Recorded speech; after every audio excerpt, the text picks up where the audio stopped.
தமிழக அரசு தன்னுடைய மெத்தனை போக்கால் கள்ளச்சாராயம் விஷச்சாராயத்தை அனுமதித்து கண்டும் காணாமல் இருந்து இன்றைக்கு 60க்கு மேற்பட்ட ஏழை எளிய குடும்பங்கள் அதனுடைய சம்பாதிக்கின்ற தலைவர் உயிரிழந்திருப்பது வேதனைக்கும் வருத்தத்துக்கும் உரிய செய்தி. தேர்தலிலே கொடுத்த வாக்குறுதியை மீறிய அரசு திமுக அரசு.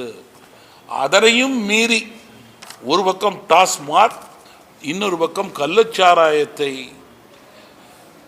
கண்டும் காணாமல் அனுமதித்து இப்போது சாராய கடைகளை குடைப்பது சாத்தியமில்லை என்று ஏளனமாக கூறுவது திமுக அரசு ஏழை எளிய மக்களுக்கு செய்யக்கூடிய, வாக்களித்த மக்களுக்கு செய்யக்கூடிய துரோகம் என்று நான் குற்றம் சாட்ட விரும்புகிறேன்.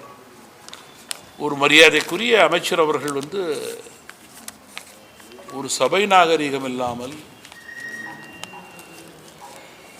டாஸ்மாக், கிக், மேலே ஏறுது கீழே ஏறுது, குடிக்கிறவங்களை குறைக்க முடியாது, அதிகமாக குடிக்கிறாங்க அப்படின்னு ஒரு அமைச்சர் பேசுகிறது, படிப்படியாக கூட கடைகளை குறைப்பதற்கான சூழல் தற்போது இல்லை என்று கூறுவதெல்லாம் உண்மையிலேயே வெந்த புண்ணிலே வேலை பாய்ச்சியது போல இருக்கிறது. ஏழை எளிய மக்கள், எஸ்சி எஸ்டி பிரிவை சேர்ந்தவர்களெல்லாம் தங்களுடைய சம்பாத்தியத்தை இதில் ஏமாந்து போய் பிள்ளை குட்டிகளை விட்டுவிட்டு அனாதையாக்கி இறந்து போவது என்பது இதைவிட ஒரு வெட்கக்கேடு தமிழகத்திற்கு இனி தேவையில்லை என்று நான் குறிப்பிட விரும்புகிறேன். அதை பற்றி கொஞ்சம் கூட அசரவில்லை, கவலைப்படவில்லை. ஏதோ அபராதம் கட்டணும், ஜெயிலில் போடணும், தூக்கு போடணும், அதெல்லாம் ரைட், அதெல்லாம் எப்பயோ பண்ணியிருக்க வேண்டியது. 60 உயிர்களுக்கு அப்புறமாவது அரசுக்கு ஞாபகம் வந்திருக்கு. அந்த கண்டிப்பு பேச்சு வடிவில் இருக்கக்கூடாது, எழுத்து வடிவில் இருக்கக்கூடாது, செயல் வடிவில் இருக்கணுங்கிறது ஒன்று.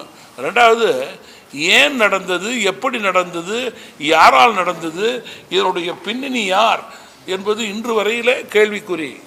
வெளிப்படைத்தன்மையோடு செயல்படுகின்ற அரசாக இருந்தால் இந்த அரசு சிபிஐ விசாரணையில் 60 பேர் இறந்ததுக்கு வச்சிருக்கணும் இல்லையா? தூத்துக்குடியில் இறந்தவர்கள்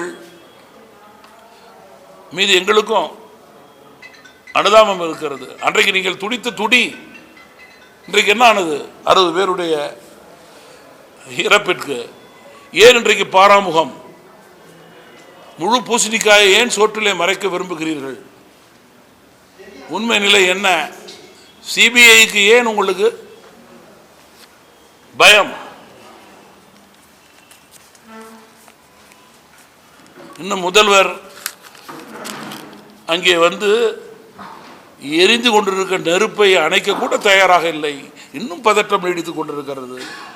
இதற்கு யார் பொறுப்பு ஏற்றுக்கொள்வது? இன்னும் 60 பேருடைய பலி என்பது கேள்விக்குறியாகவே இருக்கிறது என்பதை நான் இங்கே குறிப்பிட விரும்புகிறேன். நேற்றைய முன்தினம் கூட பாரதிய ஜனதா கட்சியினுடைய மேலிட பொறுப்பாளர் திரு அரவிந்த மேனோன், பாரதிய ஜனதா கட்சியினுடைய தேசிய செயலாளர் திரு அனில் ஆண்டனி அவர்கள் இருவரோடு நானும் சேர்ந்து